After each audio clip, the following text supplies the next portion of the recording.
The Superstar panel react to a brewing civil war at ITV between Amanda Holden and Holly Willoughby shortly, but time now for esteemed royal biographer Angela Levin.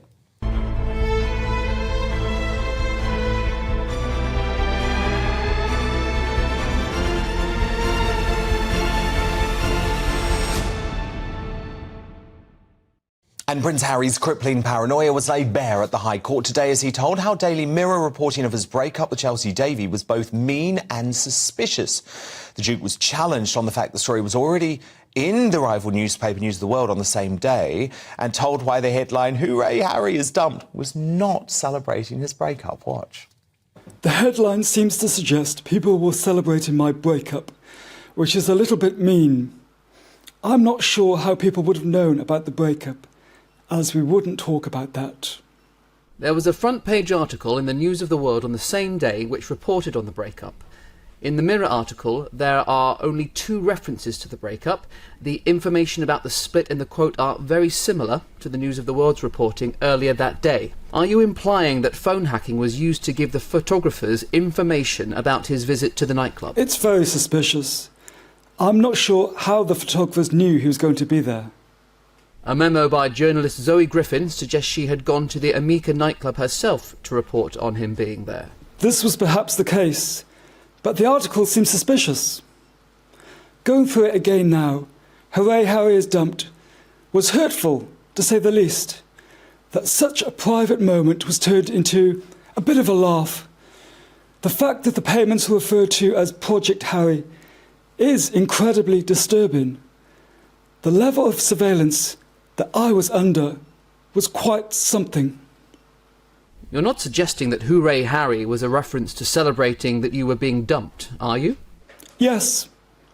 Again, if it has been used before or not, for me to be the subject or victim of this, to see the word used in this term, is hurtful.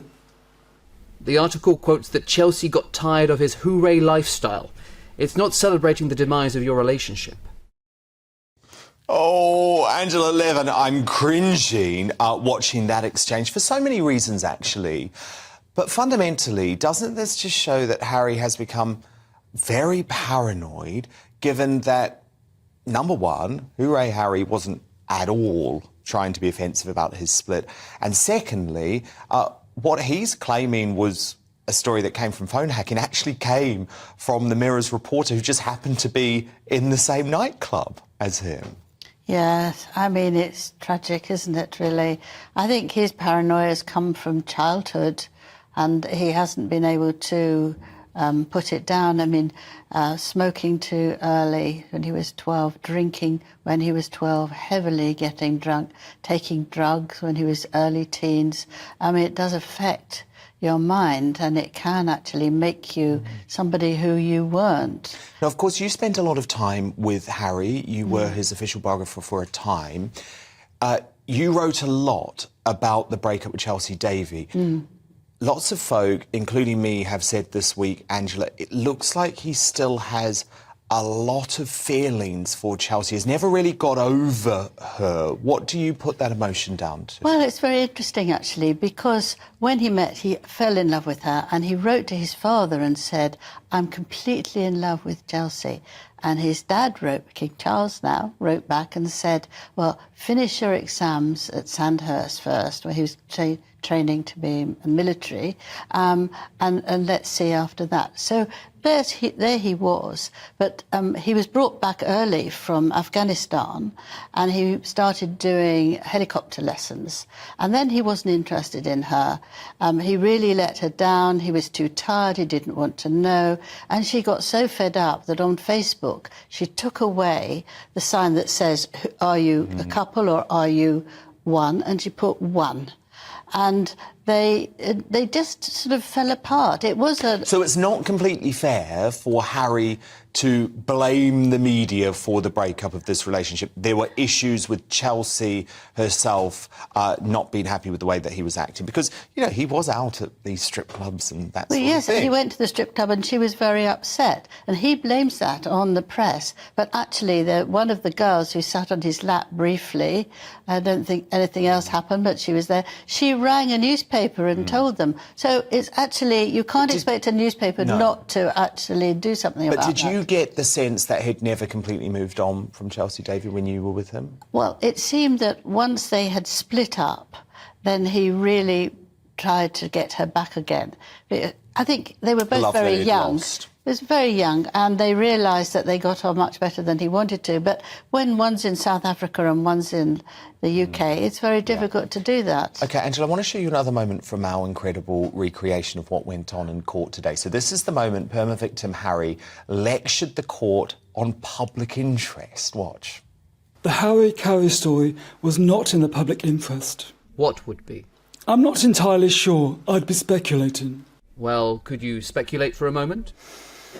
A life-threatening injury might warrant the public's interest. But if you had been let off gruelling marches and given preferential treatment at Sandhurst, then it would have been noticed by others there, correct? Yes, if it was happening at that period of time. So, Angela, yet again, he seems to think that he knows best and that he can completely pick and choose what aspects of his life are written about. He doesn't seem to accept that being a royal comes with a degree of privilege, which means there are certain aspects of your professional life, for example, his military career, that the media did feel they had a right to cover.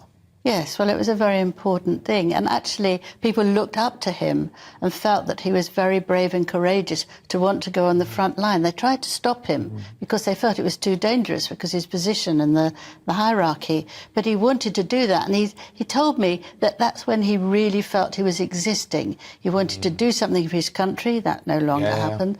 And he felt that this was, and by the way, absolutely the right thing for him. And he was very, very heartbroken when he had to come back. And by the way, can I just say, the press, who he hates so much, absolutely presented Harry as a national hero as a result of his military service. But look, Angela, I just want to wrap up, because, of course, this has been an extraordinary 48 hours. How badly do you think Prince Harry's reputation has been damaged as a result of this? I think it's gone even further down underneath the earth, actually, because people can't understand how you can be so silly to go to a court and not know that you have to present facts.